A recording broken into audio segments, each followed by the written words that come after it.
I'm on my way to go see my grandmother. She's waiting for me. So I'm going, and I just read this message, and I love this. It's very much how I see the world. Like, it reminds me too of, like, I believe that I am God and you are God. And so the eye through which I see God is the same eye through which God sees me. It's all saying the same beautiful thing where there is no separation. And it's like it's so real. I don't even have anything else to say because it's just so correct.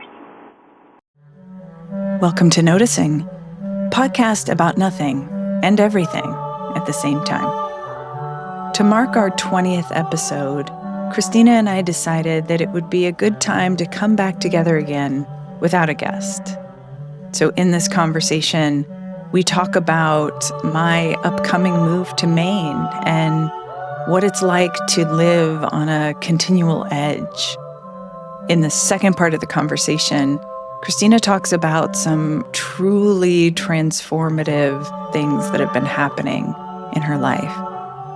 Events that have felt both miraculous and obvious at the same time.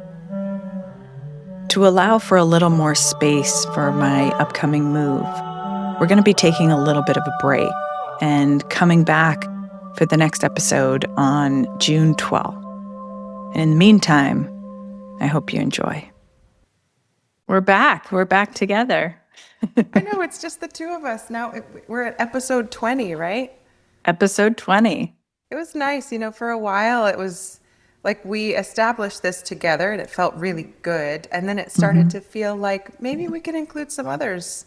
And then when we included others, that felt really good. And it still feels really good. But it's kind of nice. We both had the same inkling to just drop in a duo. A duo, kind of catch up with life, catch up with things have changed a lot. So it's been 10 months. So 20 episodes, 10 months. And yeah, wow. Even between episodes, I feel like we've been making these massive leaps in ourselves and just, I mean, you're about to move here. Yeah, it's been like the most obvious and easy and effortless journey, and also moments of what is happening. It's like, it's definitely all the feelings. I've been reflecting a lot on this lately because I've been feeling so untethered is the word that I've been using, where I just feel strange, because there aren't the rhythms and routines that I had before because we're in the process of moving. So I've just been sitting with this untethered feeling. And I stumbled upon this interview with Pema Chodron, and she was talking about getting used to the queasiness. I like this word that she used, the queasiness of uncertainty, and how uncertainty is actually the practice. So yeah, I've been really sitting with that of it's an uncertain time in my life, but it's also such an uncertain time now. But as she was reminding me, I re-listened to it last night, that life is always uncertain, that it feels particularly untethered and uncertain right now, but this is actually the truth of life, is there are no certainties in life. We can fall into a sense of control and a sense of something to grasp onto. And we certainly try as humans. So I've been really feeling like this untethered feeling, this queasiness, is actually what it feels like to be fully alive. It's really interesting that you bring that up first, because nobody knows this because we don't usually share it on here, but we always start with a grounding meditation together. And in this grounding meditation this morning, I had this sense that I was a blade of grass in a field of grasses blowing around. And I was thinking like, I actually don't really want to. Like, I don't want to blow. And then I was thinking like, it's frustrating to be a human being as a blade of grass, because you think there's so many other things that you need to be doing, and you're actually not used to, being at the whims of the weather. And that's what it feels like right now. That's what I hear you describing. That's what I talked to a parent yesterday as we were waiting for our kids to be done with tennis lessons. We talked about that. We talked about how it is so uncomfortable to be unmoored, untethered, unanchored. And yet those are the times in life typically when so much growth happens. And sometimes life will just push you into that feeling, that situation that causes that feeling. Sometimes you will willingly leap, and that is also hard. I'm here too. A lot of people are here right now. And it's, it's everywhere. I mean, you guys, when you were thinking about moving, there was a lot of thinking about it for a lot of time leading up to it, and a lot of like testing the waters, coming up here to live for a month and doing all of this life research, or that's maybe how I would describe it. And then you just leapt, right? Yeah. And I think there's always that moment of you can't research your way to perfect clarity. And at some point, you just have to decide to do the thing. And when you do the thing, you're still leaping. Like, I've been saying no to a lot of things that I had said yes to for years, 2 years probably at this point. And life seems to be giving me an out. Because this series that I've worked on since the beginning of my art career, that like put me on the map and got me a cushy life as an artist, making an income that served me well, which is more than many artists can say, and I'm aware of that. This series, I think, has found its inevitable ending because the glue that I use to install it with, which is the only thing I've ever found that works fully, is completely discontinued. It's like not being made anymore. And so I've found all of these side roads. In COVID, it stopped being made in the form that I needed. So I would just buy these huge caulking guns full of it. And I found these empty tubes that like lotion manufacturers probably buy. And I would use a caulking gun and like squeeze my own tubes and tape them up and label them. And I can't even do that anymore. And the woman who helps me, a friend of mine, helps me make these individual pieces now. And she's moving. So she's not close to me anymore. And it's just like, well, shit. Okay, I can't do this. I have to actually release this safety net. It's not comfortable. It's been the safety net that has provided me with financial security, because I can always kind of say like, yeah, I can do that. That can like fund the new ideas. I feel like I'm someone who has a lot of faith in life, and it's still uncomfortable. Yeah. I mean, even Pema Chodron was talking about, the interviewer was asking her, does that feeling ever go away? That queasy feeling. And she was like, no. The things that would give you the queasy feeling in the past tend to not evoke that same queasiness, to use her language. But you're always at an edge, Yeah. Hopefully. I think life wants us to always be on an edge, always growing, a growth edge. So when you hit those edges, that feeling's never going to go away. And what she said was, and what I've been playing with for years, but just in a different language, is now it's like when she gets the queasy feeling, it's excitement, because she knows she's touching something that is at her edge and that will lead to growth. And it just put different language to what I've been playing with and really anchoring in for a couple years, which is getting comfortable with discomfort. Like, that is the practice, is not to make it go away, not to avoid it or suppress it, but to just get comfortable with that discomfort. And it's not easy. It's not easy.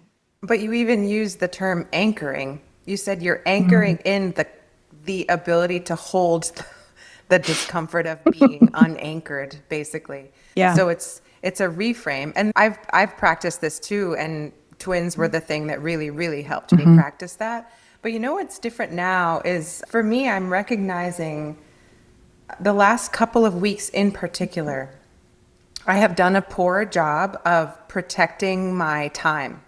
So one thing that I have realized can help me metabolize this feeling, or be with it, whatever you want to call it, is allowing myself spaciousness in the day. And I have lacked spaciousness in the day for the last couple of weeks for many reasons, many of them great reasons. Birthday parties. There's like a lot of end of year school stuff that is very loud and takes up a lot of space in the day, and I'm not protected from that. But I find that having some more space in the day allows me to feel less frenetic, moving from one thing to the next thing to the next thing. Yeah. That's what I was experiencing. Because when you're buying and selling houses, it's like there's all this activity in the beginning, and it felt very, that was just my focus, So it's kind of like the same feeling that you're talking about with the birthday parties and everything. Like, life was asking for very immediate attention from me. And because it was joyous and I was going with that flow, I wasn't meditating. I wasn't having even those little moments of, as you call it, protecting your time, or just like re-anchoring in myself, is really what the practice of meditation is re-anchoring in my own inner wells of resiliency. And what I noticed is then when we hit that lull period, because we were insanely privileged that our house sold right away. And so the timing was just like, all of a sudden we had this low where there really wasn't anything to do. And that's when the untethered feeling really started being uncomfortable, because I actually had to sit in it. And I noticed that I was reaching for distractions. I was reaching for the pace that life was giving me, because when life is giving you that pace, you don't have to sit in discomfort. I didn't have to sit in the holy shit, I'm moving my entire life to another state, and I have no idea, and I'm leaving a house that I love, so I'm not even running from anything, And so it reminded me that even when life is full and busy, those practices are so important to anchor not in anything outside of myself, but to anchor in myself and anchor in my own ability to be present. Yeah, it's hard. And as a parent with many children, it feels like you're selling a house every day. It really does. And so you have to, at least for me, I have had to be super conscious about it. Yeah. And it's changed my baseline in a way that I immediately recognize it. And yeah. So like yesterday when I brought Jack to play tennis, instead of doing work, I just laid on the grass and felt the wind on my body. And so even to realize, no, Christina, do not think of that as 45 minutes that you have to do something. Yeah. Think of that as 45 minutes that you have to be. Yeah. And it makes a massive difference. Mm-hmm. Yeah, yeah. So it's good. It's a good reminder. And it's just like everything is always changing balance. Mm-hmm. And as I was re-listening to the last episode with Jenny, and so many things she said really stuck with me. But when she said, we are a creature that forgets that it's alive. yes, yeah. And it's so true. And that's fine. I think it's also like allowing those waves, allowing the forgetting, and not adding on a layer of judgment. And I felt myself doing that a little bit. I had just read your latest Substack, which really hit me. It was beautiful. And I had this, I had a lot of things come up. But one, just in reaction to the piece, it was beautiful. But then it kind of turned inward a little bit. And there was the first whispers of judgment. And then grace came in, and I was just able to see myself and not in that comparison, because it's so easy to fall into comparison and think like, I just imagine you with such focus and such presence. And sometimes I have this image sometimes of myself sitting for hours reading a book and just being really present and calm. And that's always a good vision that I'm always working towards. And I struggle. Even reading, I really struggle with, I wonder if there's some shame present that's making me less clear and articulate. I struggle with reading. I'm very dyslexic. It's an effort. I feel the effort sometimes just to sit and read and stay on the line, like to make my eyes stay on that line. It's a lot of effort. And I started feeling a little bit of judgment. And then I was able to come back and just be in that untethered feeling and just be in like, this is who I am and this is where I am. And how beautiful that the awareness of this untethered feeling came in so quickly. And I do have resources and I do have practices that I can bring in. Can I ask what the judgment was? You were judging yourself for something? Yeah, I think I was judging myself for reaching for distractions, acting in a way that is out of alignment with some idealized version of myself that I was holding in that moment. And the self-judgment is quieter. It's definitely quieter than it's ever been in my life. Yeah. But it's still, those things I don't think they go away. I think our relationship just changes to them. So instead of just believing that judgmental voice and then, letting that judgmental voice have the microphone in my mind, I'm now able to have a dialogue with that voice and recognize, like, I hear you. Yeah. Mm-hmm. It's acknowledging that it's painful. So many of us have visions of ourself or visions of our life that we may never be able to fully actualize. And that's painful, So that Substack, that essay was about presence, which is what all of them are. Mm-hmm.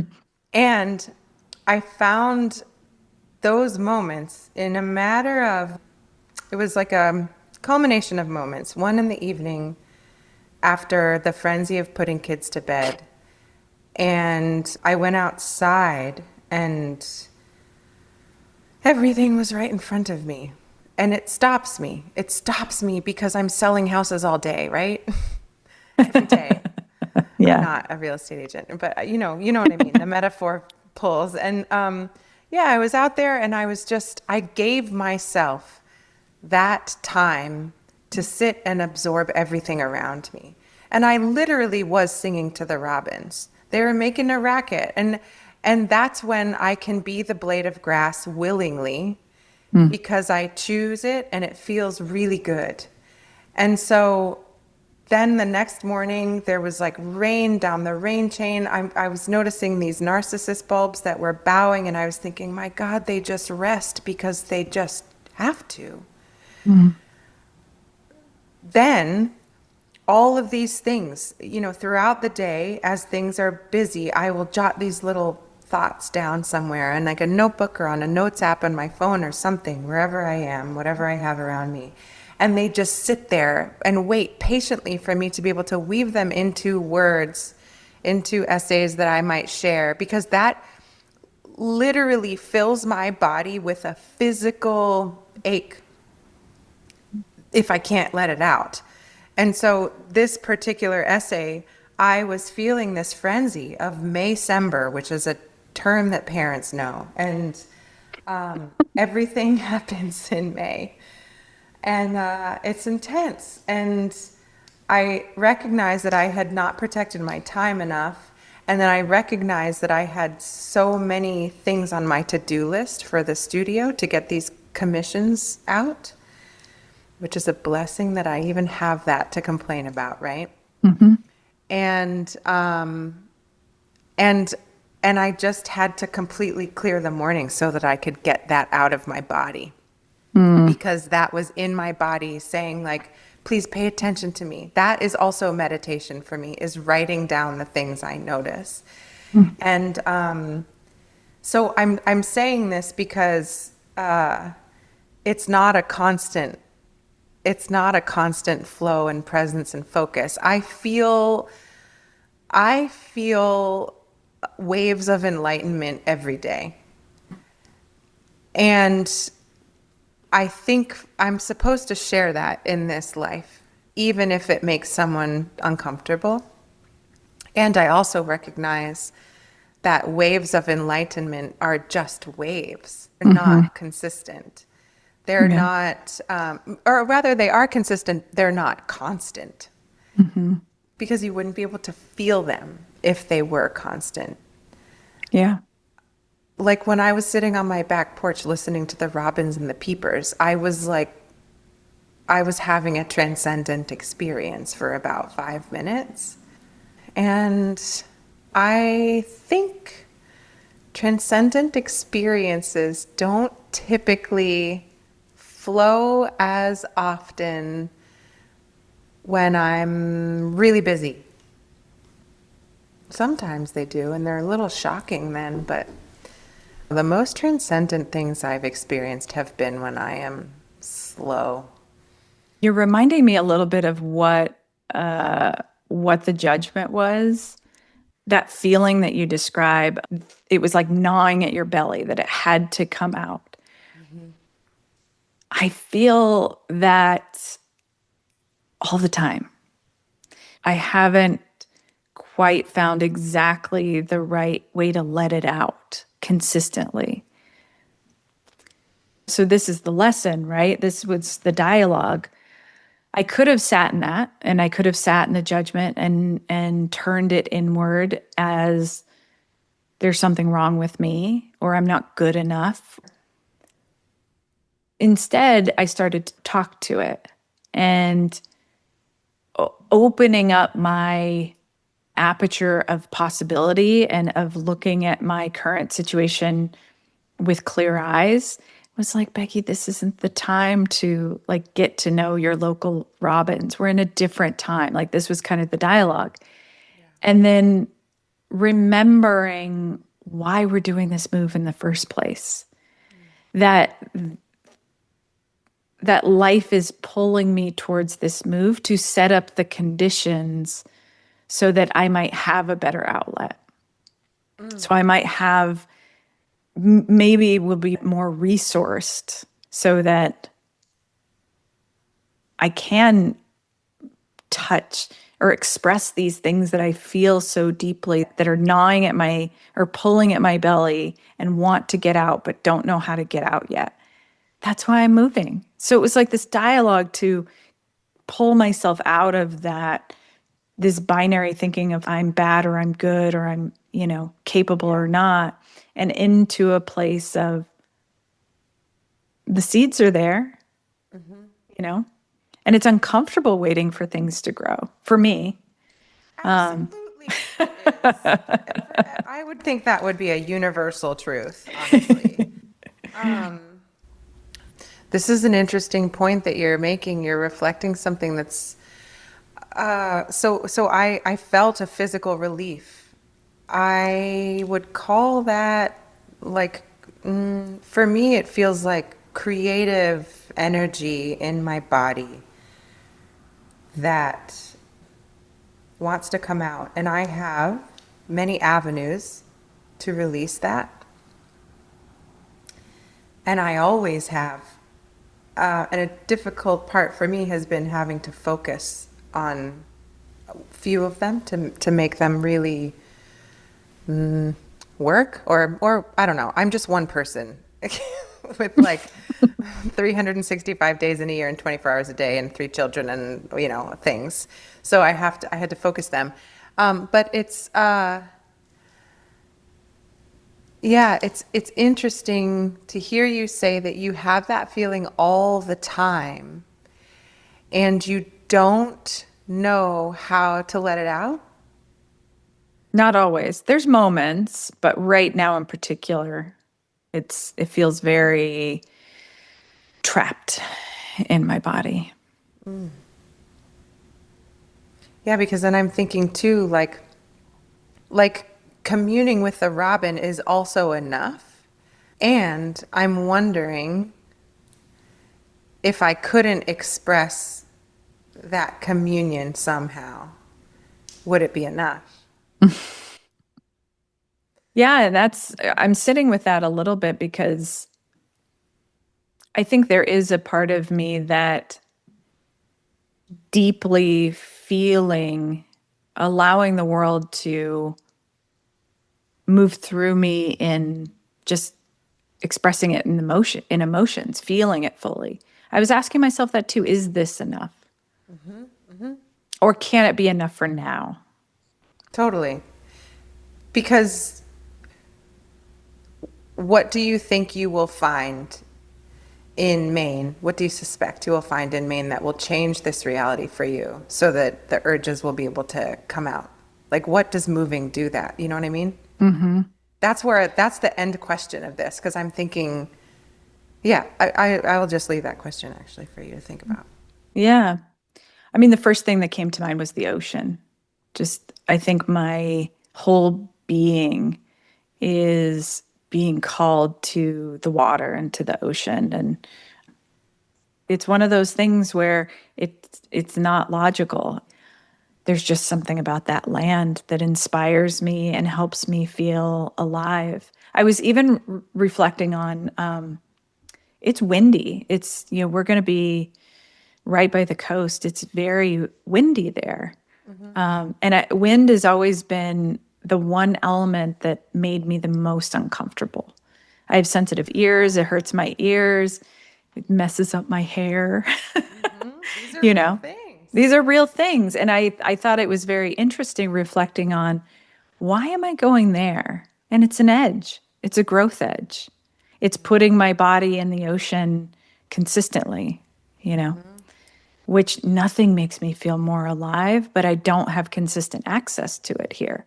It's getting comfortable with the wind, and actually I'm getting little glimpses of really loving the wind.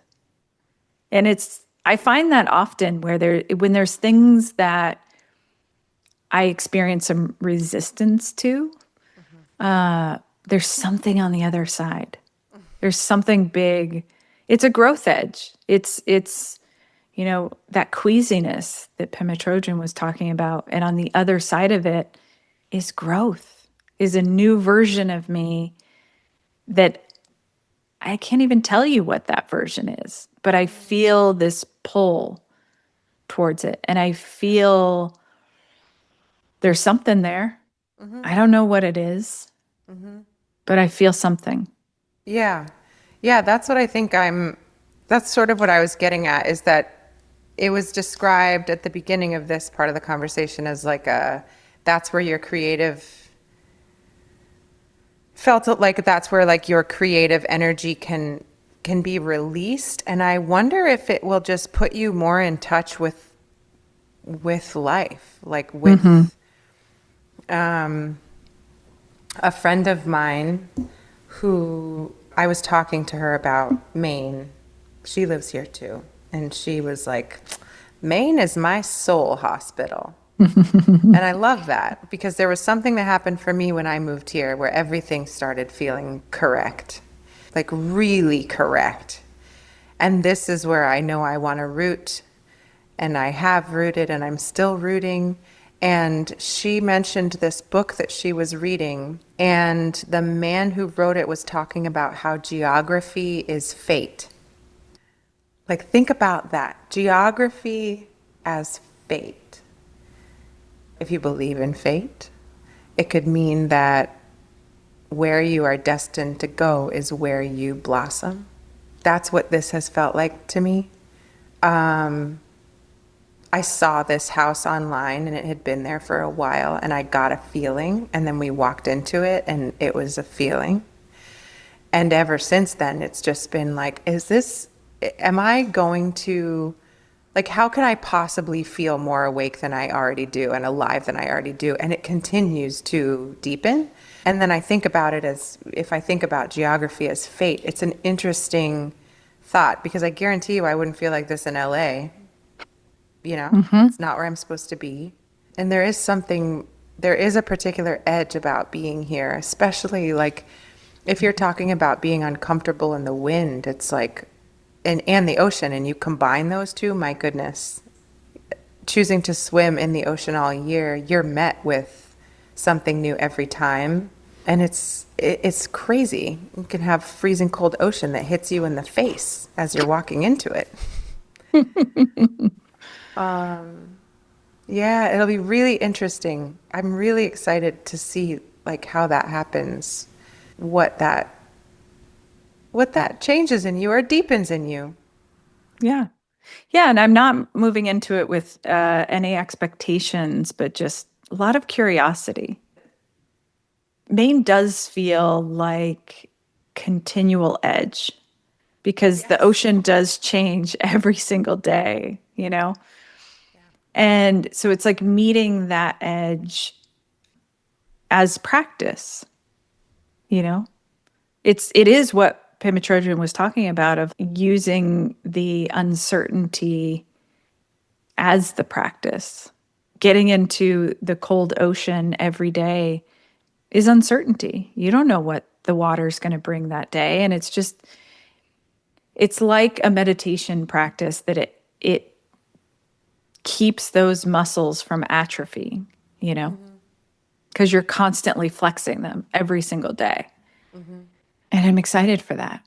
And I think I'm just, I'm a teacher who's not really teaching right now. And I think there's some frustration in that. We both are people who are oriented towards, it's not enough to just experience the aliveness of the world. There's this deep-seated desire to share. Yeah. And that's deeply embedded in Buddhist teachings. You don't achieve enlightenment for yourself. That's not the goal. The goal is to then come back and liberate. It's liberation for all. And so to feel that so deeply, especially in this time where everything feels heightened and urgent, I think it's just magnifying that feeling of like, let's go, wanting to I deepen any gifts I have and share them urgently. And if I'm a blade of grass blowing in the wind, I don't control the wind. I can't control how fast a seed grows.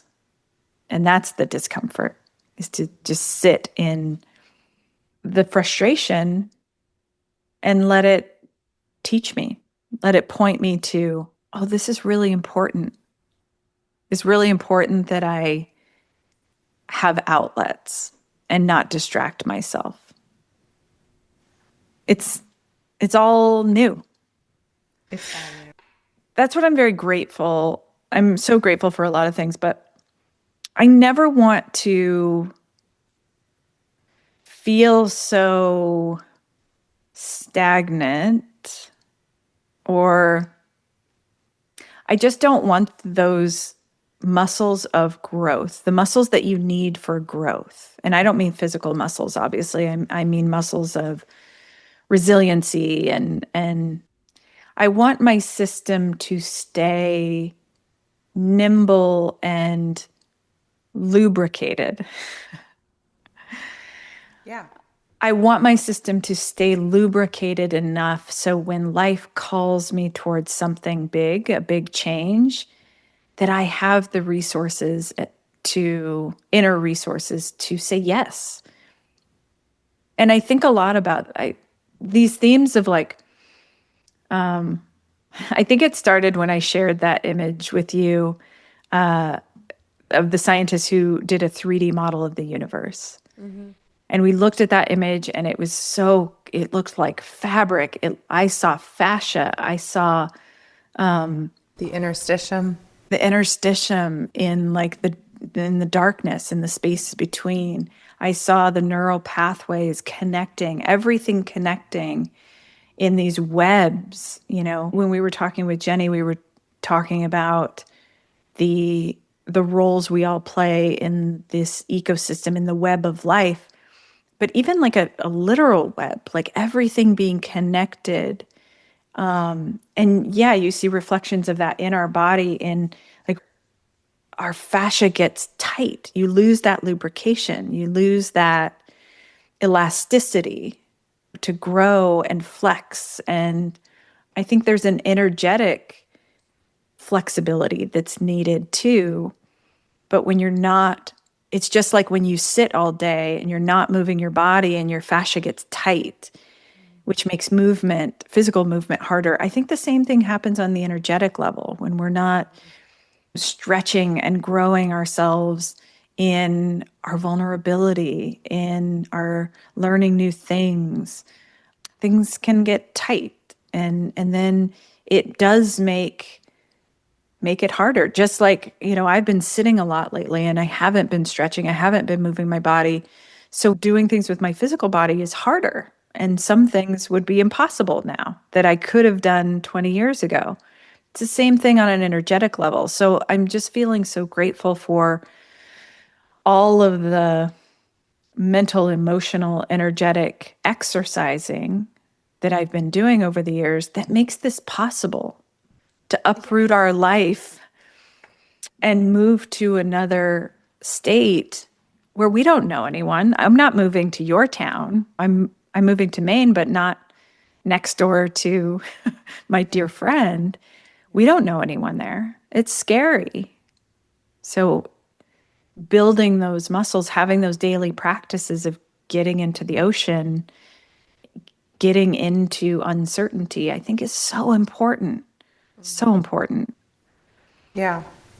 Yeah, and there's not a lot of stuff in your life that would put you into discomfort naturally. Like even to just like beat this tennis lesson to a pulp. Like if I might see a parent that I don't really want to talk to and I have to, or somebody falls down, like I'm more because of kids, I guess, and maybe because of my proximity to other people compared to where you are, I've like faced with life, unpredictable life more often.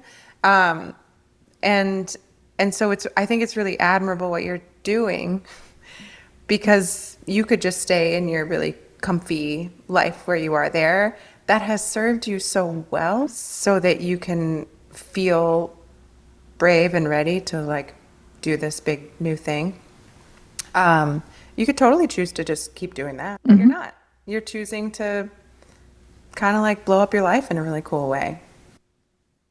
Yeah, I think that's also the important thing is, I think sometimes people wait for life to blow up their life. Yeah. And I have no interest in that. Like I got the assignment. I know what my work is. I don't need life forcing my hand. And maybe that's why we didn't have kids. I want it on my terms. Life doesn't want to be stagnant. Life isn't stagnant. There's nothing stagnant in life. Yep. If you ignore the call of life, the invitation of life to grow and meet your edge and be uncomfortable, life might force your hand. And I just personally have no interest in that. I'd rather practice it on my own terms. So the awareness, I think, is really helpful and important to recognize. Doesn't make it easier. This quote that we have on our fridge that we've had for years is, even in the most longed for changes, there is melancholy, because you must die to the life that you had in order to have a new life. And I feel that all the time. I mean, my 96-year-old grandmother, who's currently releasing her life, however long it takes, she always says, everything changes. Everything changes. So you get to enjoy the things while they're good and know that the bad things will change. Like the things that are uncomfortable will pass. And the energy of life is in constant creative flow. And so you can either resist it or you can take the ride.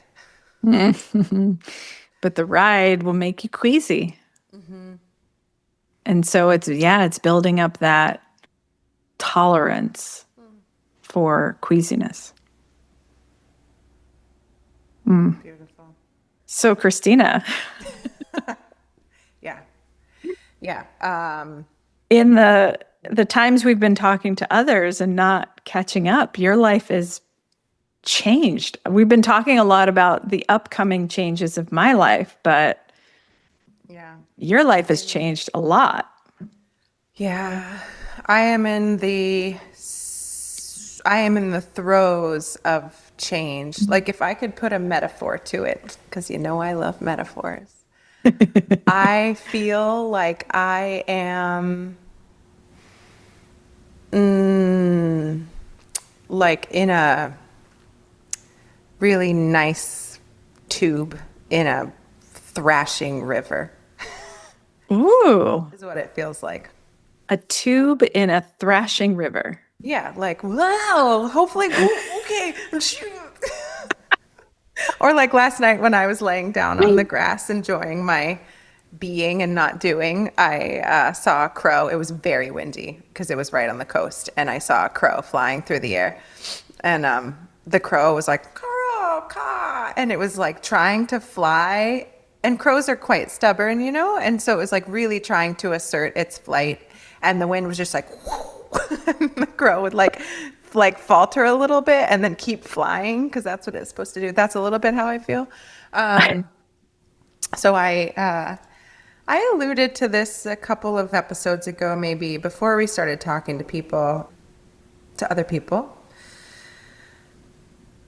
Right now, something miraculous, transcendent, mystical, deep, and remembered is happening for me. I heard my intuition tell me to slow down a lot. And like, to be very explicit, I was a full-time artist making 6 figures every year, which is shocking and amazing. And I loved it. And there started to be like a little lackluster, kind of, in sort of doing the same things. So, still an artist. Art will never leave me, ever. And the slower I got, the more life deepened, And so, I think I've said it on here, like I had this nudge that I couldn't hear. And so then I decided to maybe go to therapy. And I was like, maybe people hear nudges in therapy, and it was wonderful. I went to IFS therapy, which was great. And what I learned was what I had suspected, that I don't have a lot of muck to wade through personally. I have had an illuminated life and wonderful support systems, and so I didn't have that. And instead, I would meet the universe, there's no other way I can say it. And what I learned was that I ended up following the nudge to do that so that I could go every other week and practice knowing my inner world and how it was a small version of the outer, maybe something. As above, so below. Yeah. And I would meet the universe and my place in it, which had been shown to me in glimmers throughout my life, mostly in college. And I just felt connected to everything. And it was also at the same time that I had this studio where I was watching light move down the walls. And so a friend of mine has a lot of shamans in her life. And I decided, fuck it, I'm just going to talk to one of them and tell them all the most mystical things that have ever happened to me. Because a priest didn't feel correct. I don't know. I didn't know. Even in therapy, it was just you're the most spiritual person I have here. And we got to find you someone who also experiences these things that you do. That was what we would talk about in therapy. She was like, I don't know. I mean, yeah. Cause I actually asked her do other people come in here and do this? Is this what IFS is? And she was like, no, not without drugs. So that was helpful information for me. So I talked to this woman who had just gone through shaman school, and she took me on a journey with her, because that's what I was basically doing, was closing my eyes in therapy and going on these shamanic journeys where no one had taught me how to do this, and it was as easy as anything, and it took 0 minutes to get there. So yeah, I ended up journeying with this woman, and she asked me all these questions how do you know people's energy? And I was like, I just know it. If they have these masks up, I can see right through them, and I love them still, but they're not there for me. And she said, do you ever hear anything? And I said, yeah, sometimes. You have just knowings? Yeah. When you close your eyes, does it get stronger? And I said, yes. So she said, if you close your eyes, what does my energy look like to you? And I told her what I saw. And then she said one sentence, one question that completely all of Christina's life just like dominoes fell and made complete sense. And she said, where does the light want to go? And when she, I feel this in my body when I'm talking about it. When she said that, it all became real. I watched light move through the top of my head and out from my heart into the little Zoom screen. My eyes were closed. We were on Zoom because she lives not here. And I watched it thread around her body and show me that it was hollowed out in some areas and needed to expand to be whole. So it was a combination of a knowing and also literally watching this happen with my eyes closed. And she asked me all of these different guiding questions, is anybody helping you do this? Which I got a response. And then she was basically well, this is crazy, but you've already sort of crossed whatever threshold many people may need to have to go do this work, quote unquote work in the world, I guess. And she said, I think you're meant to give light healings to people. And when she said that, I saw something and heard something. I saw a golden river of light extend from my heart in front of me into the great beyond of my life. And it was gentle and it was flowing. And I heard 4 words. I heard, "You are now, go." That was it. That was like what the universe had to tell Christina in that moment. Just like, stop fucking around. Just believe that you can do this. You are supported. It seems crazy, but just go. Like, just go. And so since then, that was back in December. End of November. You've experienced this a couple of times, so it's no secret to you, but I've been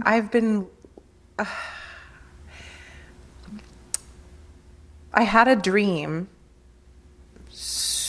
before this conversation even happened with this woman. And in my dream, I touched a friend of mine and took her pain away. So then I started thinking about that dream after she was talking about light healings. And like when she told me I was maybe meant to do that, I was like, that is a thrill that I cannot tell. Like, of course I'm supposed to do that. I wasn't afraid. I didn't need anyone to give me a lesson. It was just a fully embodied, remembered thing. And since then, I've been holding healing space in my studio with friends. And when I touch people or hold energy above their bodies in my studio, and I go into that deep consciousness that I went in and practiced in therapy, amazing things are happening. Just miraculous things are happening. And they're all different, and they're all holy. And it's a life-changing thing to remember. So it's strange to be here. It's amazing, and it's also strange to be here because I always sort of looked for other people that were experiencing life the way I was, and I couldn't really find them. And I think it's because maybe I'm supposed to like show the way somehow. And in all of these sessions, in all of these energy sessions, it feels like what I get to do is put an absolute divine spotlight on everybody's center, which is like the greatest gift in the world. Like, it makes my eyes well up with tears to be able to show people their centers. It has nothing to do with me. It's just like I get to create this loving container inside of which the expectation is nothing. Yeah. Other than just to welcome anything and everything that wants to arrive. Yeah, that would be how my life has changed. I mean, there are so many examples of the miraculousness of this stuff that I don't have to go into, but it has been pretty immediate and immense and humbling and wonderful. And then strange for someone to say, "Hey, I have a bed and I'd love your artwork on top of it." It's a weird, it's a new thing for me to hold. It's a new edge. How does it feel sharing it?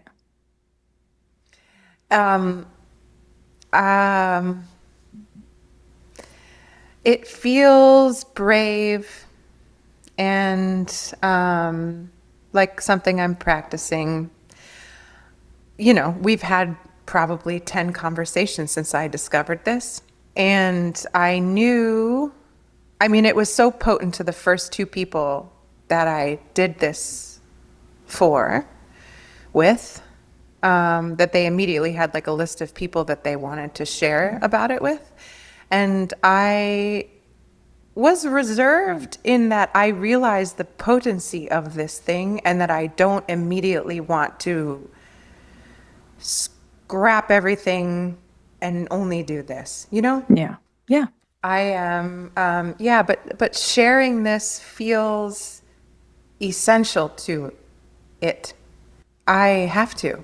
It's a little uncomfortable because it's very woo. It's woo, and I resist it, which is really hilarious because then here I am like helping people transform by laying hands on them, which is not something I expected in my life.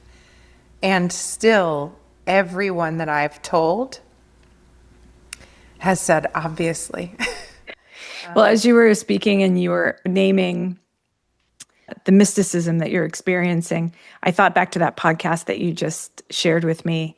And what really struck me is she said, I can't remember who it is, but we'll put it in the show notes. Terry Tempest Williams on the Atmos podcast. Okay, thank you. She says, I can't remember if it was her or a guest, but said, what is mysticism if not paying attention? And it's so I hear the braveness, and I understand why it could feel like an edge and why you would need bravery to share it, because we have such distorted we hold as this modern society such distorted views around mysticism and transcendent experiences. And there's a lot of unfortunately there's some not great examples out there. Yes. Where the mysticism or the healing has been tainted by something else. And I feel you in you have to share. You're meant to share. I have to. It's just, I just have to. It's just who I am. It's just, And it's a gift, right? And gifts are meant to be shared. Absolutely. And I share all of my other gifts willingly without hesitation. So now, making art, writing, singing, and healing. It is something now that I am so conscious of in a world that is filled with suffering right now. And we are all aware of it. And so everything I do, this gave me an answer to a question, I think, that I had always held. Like, it sort of transformed. I was aware of all the things that make me come alive and how willing I am to share them and be open with people. And I became conscious of my way of being as a service to the world. I believe if we all show up authentically, it is the deepest service to each other and the world. So for me to discover this and then feel like I had to hide it was like, absolutely not. And healing comes in many forms, right? Like the very potent forms would be if someone were to lay on my table under this beautiful piece of art that I made in my studio of light for an hour. That is potent. That is a deeply potent place where it feels like our consciousnesses combine, and then I get to reach up into the stream of consciousness, or like consciousness with a capital C, or God, and pull down the threads that might serve this individual, or they might reach them themselves, which is just incredible because the space has been opened to do that. And so there's that. And then there's also just like my awareness of this in myself, which I, to be clear, believe we all have. I just touch it easier. I'm aware of that, and so I bring it into everything I do. I bring it into the conversations with parents at the tennis courts, even though they don't know, but maybe somewhere deep down they do.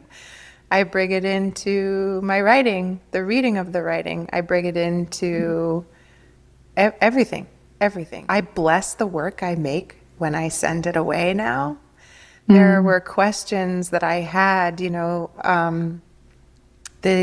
are all these installations, these bigger commissions that helped me pay for this studio were put in healing spaces. And so even when we had my friend Sam on here and I was talking about how I'm really thinking about how art and healing connect, and how objects hold memory, and like, am I still connected to these pieces, and can I still reach them? And I can. I feel it. So to be able to feel energy moving from my creative center out to things that exist in the world that I've made, and to like send them healing to sprinkle over people who are coming and going, is like a really amazing thing. Yeah, but it really has, it has completely changed my life. Well, as I have experienced it now twice, and it's profound. And what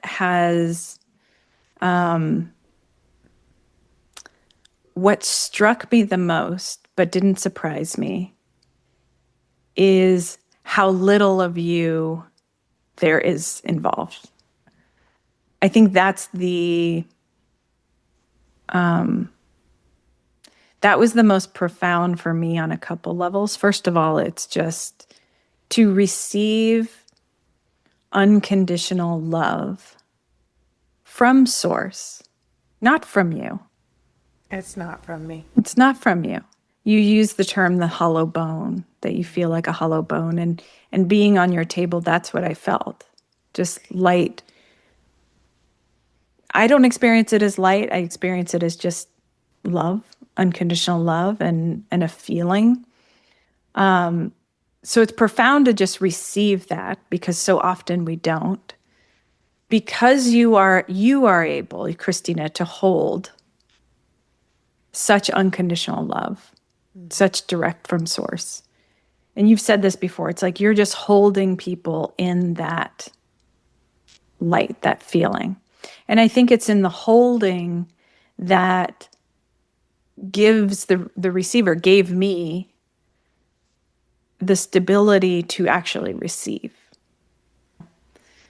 Because that love, that unconditional love from Source, we all have access to it. Every single person has access to it. But, you know, as you discovered in therapy, most people have some, I think your therapist called them calluses or calcifications that get in the way, or like can get in the way.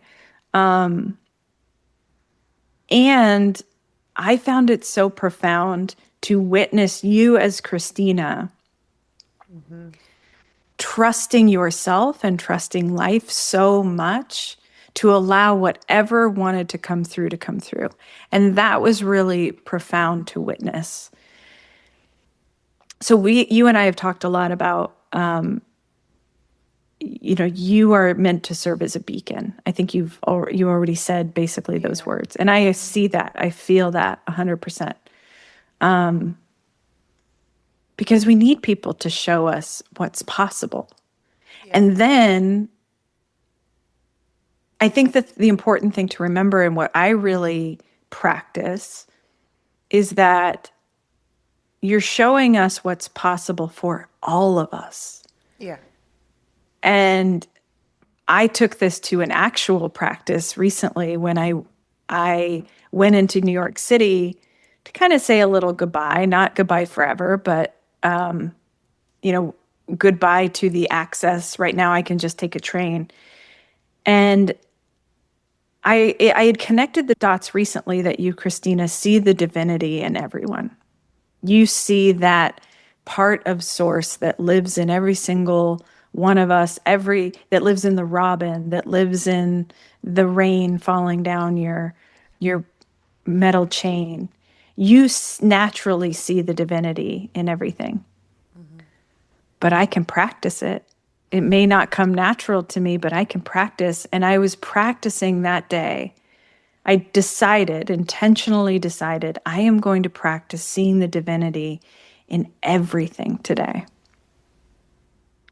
And going from living in the country where I barely see anyone to New York City, there's a lot of divinity to see. And what I noticed in this practice is how connected to myself I felt. Yeah. I felt to use your words, Christina, like a relaxed human. I felt relaxed in my body, in moment by moment. Anything that I was greeted with, I knew that I could see it as divine. And what that did is reminded me that I am divine, that there is divinity in me. And sometimes I think it's easier to see it in others than to see it in ourselves. But we can practice. And that's what you teach me is not that this is something, because the other thing you said of you've spent your life looking for others who live like you, and you didn't find it. And it made me question, is anyone meant to find someone else doing life like them? And in that looking, does it diminish who we are? Because we're not meant to be like anyone else. Yep. Yeah, absolutely. And I believe we're all meant to be individuals too, and that's what makes it so holy. That's what makes each of us so holy. And I think it was more just me trying to, it's sort of like, my therapist just being like, we need to find someone else who also is experiencing these. Like no one was talking about the things that I was trying to kind of eke into conversations. It would just, no one would really take the bait. And so yeah, it really just does feel like, I mean, we're all individual, and I feel just so much like I'm the beacon thing. I'm just meant to do that. And also it reached a peak. I turned 40, and there was a book that was organized by a friend of mine where all of these letters from people throughout my life, they wrote in letters, and it's a book of letters. It's right on my desk here. And it was like 60 different people who told me that my way of being changed them. So to get that, after all of these 4 months where after awakening years and then these really hot, potent 4 months with this healing stuff, it's just like, oh, well, holy shit. Yeah. Okay. Like, what do you do when you're 40 and so many people just all have the same message of really what you just said, finding the divinity. They didn't say it like this, but you do that, Christina. You find the divinity in everything. And that reminds me to do that. What a great gift to give people. And yeah, the fact that I don't have those blocks. So unconditional love flows through me as the hollow bone because I love myself unconditionally and let that flow. Mm-hmm. There's nothing stopping it. It feels so good. I get it on the way through. You get it on the table. It's this beautiful, cyclical, reciprocal thing. And oh my goodness, if I thought life was illuminated before, it keeps going. Yeah. Talking about it, I'm on the brink of tears this whole time, not because I'm afraid of sharing, not because this feels untrue, not because I don't know, not because of anything. It's just the truest, most illuminated thing I have ever experienced. And if I can help offer a tiny spark of that to other people, I must. You must. Yeah. It moves me. Yeah. And when you do, the universal you, start sharing the most tender, vulnerable parts, the things that feel most true, even if they feel quote unquote crazy, you find your people. Yes. You find the people, you unlock that, the people who, you find your people. And it unlocks freedom in other people because we're not alone. Everyone is in touch with source, whatever you call that, right? But we all have these things that that maybe we're afraid to talk about, or that, doesn't fit into conventional wisdom or whatever what you see on TV. So every time you open up and share this, you give other people permission. Mm-hmm. And that's what we need more than anything right now, is people just talking about the honest truth of their experience. We need to look at the world clearly. And when I look at the world clearly, I always point to the universe and how little we know. Mm-hmm. We're babies. So why do we dismiss things as woo? Even like that, why do we dismiss when we know so little? We are babies. We should be walking around as if we're learning how to be human for the very first time, because we kind of are. Mm-hmm. But what I feel is my humanness and my divinity in the same body, fully both. Yes. And the other thing I will say that's so remarkable too about every single person that's come onto my table is that they are witnessed in their most secret places by the universe, by God, you know what I mean? Because it's me, right? It's me funneling whatever it is through, but they feel, this is so used, they feel seen, they actually feel seen by whatever, by source. One friend who had a particularly potent experience, I had to remind her what the energy of love was, because she actually didn't feel it. Yeah. And in my Christina brain, I was like, really? That's what okay, no, she totally knows that, because I know it, right?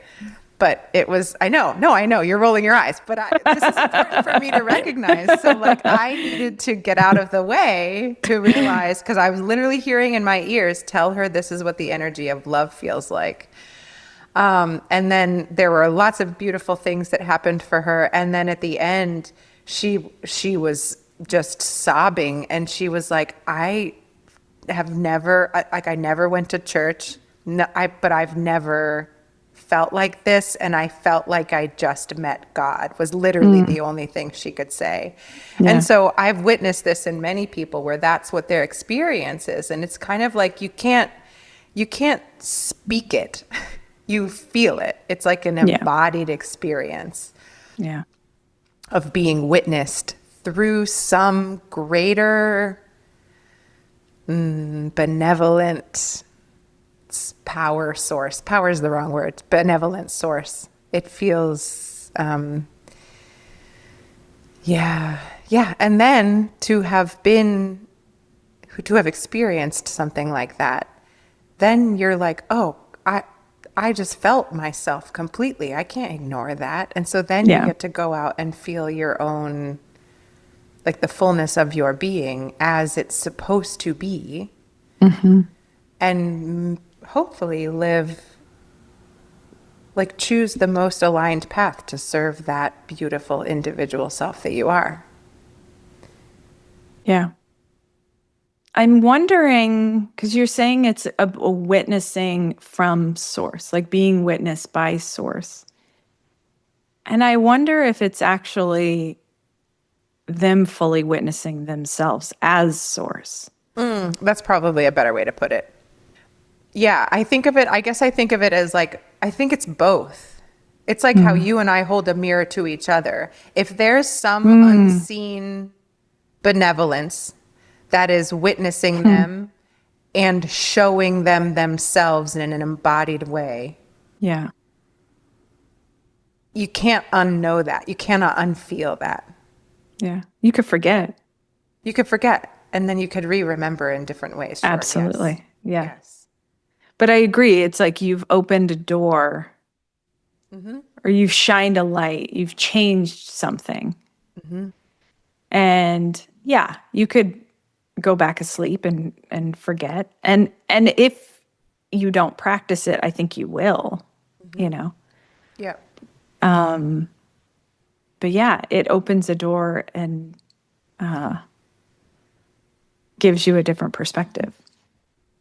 Yep. And puts you in touch with like something you can't see, but you know, which is what religion has been trying to do forever. All these different. Yeah.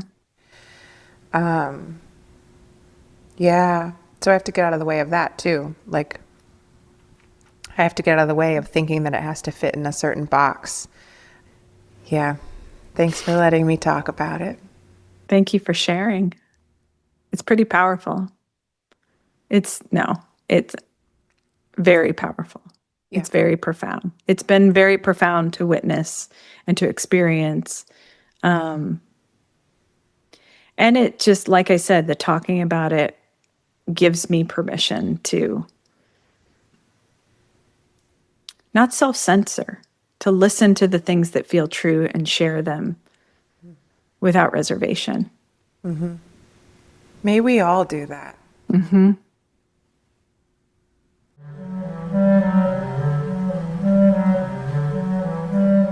The music was recorded live as a part of the sound service at 3S Art Space in Portsmouth, New Hampshire in January 2025, where musicians responded to the changing light in the room that reflected and refracted through Christina's suspended artwork. Andrew Halchak, the composer of this piece, is playing bass clarinet, and Tomas Cruz and Katie Seiler are singing.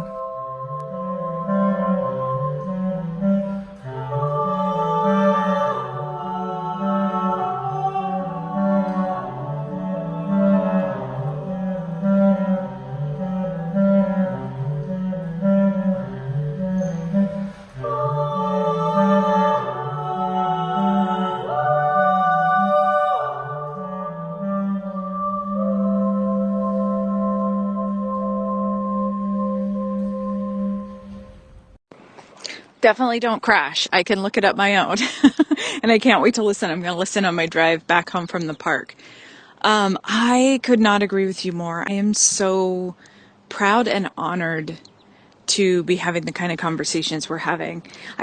So today I spent all day creating a visual map of all the influences that I know of already in my cosmology and those that I will probably resonate, but I haven't had much exposure to. So it's like a map of my own deepening, in a map of my unique deepening into my own inner knowing, as paved the way by all the people who've come before. And I just am struck by, this is my life.